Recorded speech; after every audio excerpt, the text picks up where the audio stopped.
AI ခေတ်ကြီးမှာဘာသာစကားခက်ခဲဖြစ်နေတော့ဟာရှားဘာသာစကားတွေမတက်လဲ Gemini ရှိရင်ပူတရားမလို့တော့ပါဘူး AI နေထဲမှာမြန်မာလိုဘာသာပြန်တာအကောင်းဆုံးက Gemini app ပါဒီမှာတော့ကျွန်တော်တို့ Gemini app ထဲကိုဝင်လိုက်ပါပြီးလို့ဆိုရင်ကျွန်တော် Pro ရွေးလိုက်ပါကျွန်တော်မြန်မာလိုပဲရေးလိုက်ပါ Gemini AI ဆိုရင်ပေါ့နော်သူကနေ့စဉ်စကားပြောတွေပို့မှာကွာ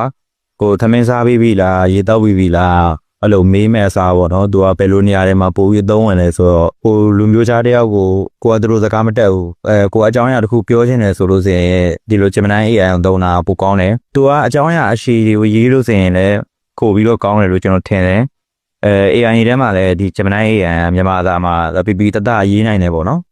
သူရဲ့အားသာချက်ကတော့မြန်မာသားပီတာတာပေါ့နော်โอเคဒါကတော့ကျွန်တော်အခွင့်အရေးရေးနေတာဖြစ်ပါတယ်စင်ပြမယ်ဆိုရင်တော့လိုက်လုပ်ကြည့်လို့ရပါတယ်နော်သူထိုင်းလိုဘာသာပြန်ရေးပေးနေပြီဖြစ်ပါတယ်ခဏစောင့်လိုက်ပါပြီးတော့သူကပုံစံ၃မျိုးနဲ့သူကရေးပေးလေးရှိပါတယ်